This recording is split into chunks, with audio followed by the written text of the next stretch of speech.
guys, this is Meredith from the Witty Paper Co. And today I'm just going to show you a quick tutorial of how to paint a ripe peach. So this is a great little painting to do if you've got some extra time on the weekend or if you just want a warm-up exercise. So here's what you'll need.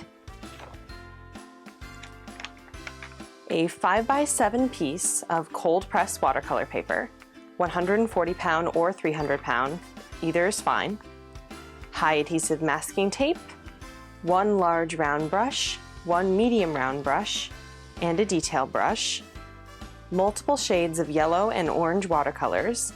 I'm using Winsor Lemon, Winsor Yellow, Indian Yellow, Scarlet Lake, Winsor Red Deep, and Winsor Orange, Sap Green watercolor, Burnt Umber watercolor, and a clean paper towel for blotting.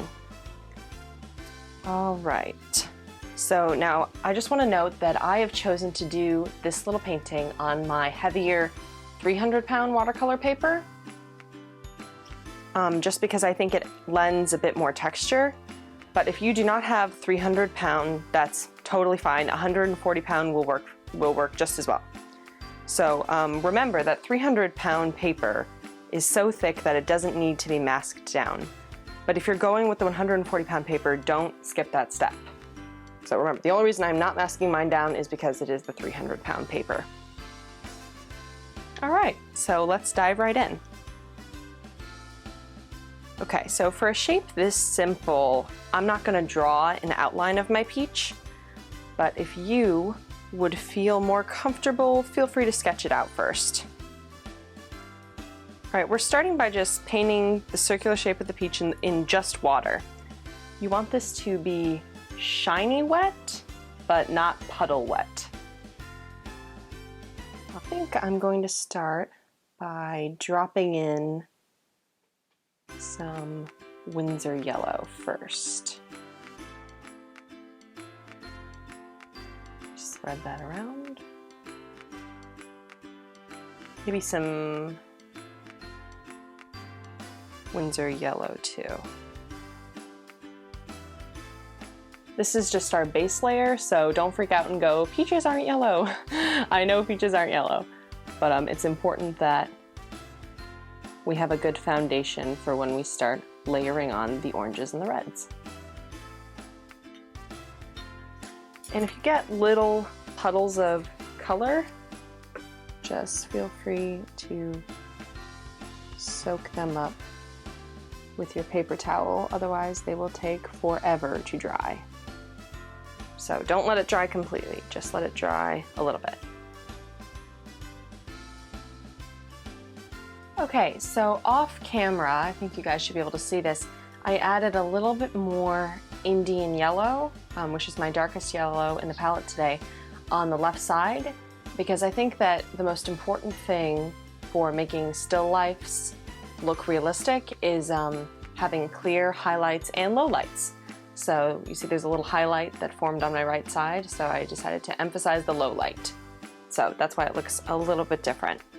And this is still cool to the touch, but it is not shiny anymore, so it is just dry enough for what I want to do next.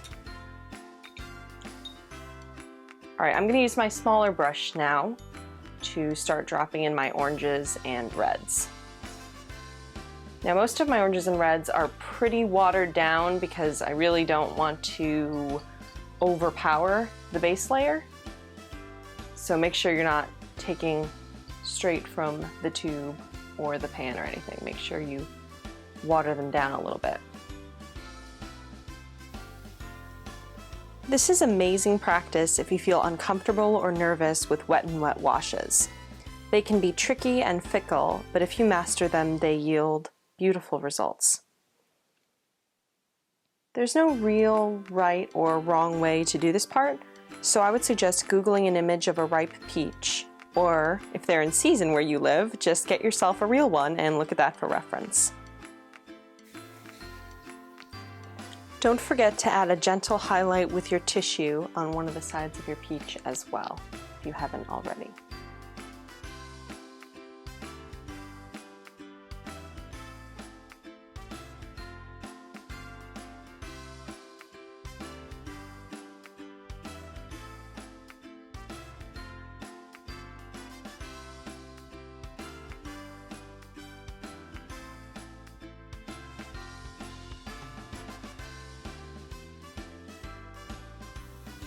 Sorry, my hand gets in the way here sometimes.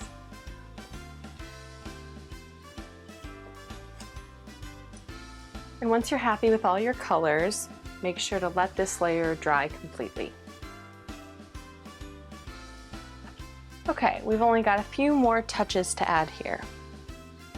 I'm gonna take my detail brush and use my burnt umber to paint a stem. Let's get that ready here.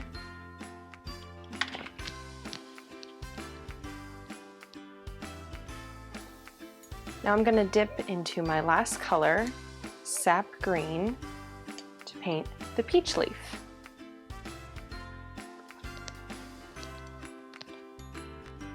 Now peach leaves are kind of long and sort of zigzaggy at their edges.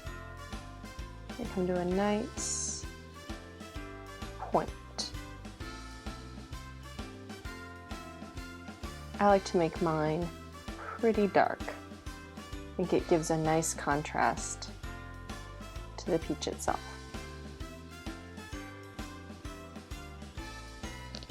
I'm going to be generous with my sap green here, use a lot of pigment.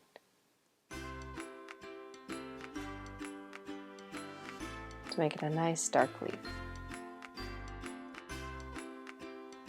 This last part is optional, but you can also add some veins to your peach leaf with some watered down white artist's ink.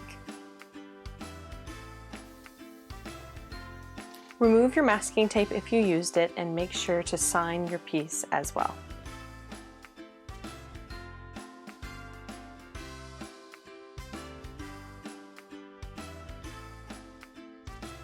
Thank you so much for watching, guys. Please like and subscribe if this has been a help to you.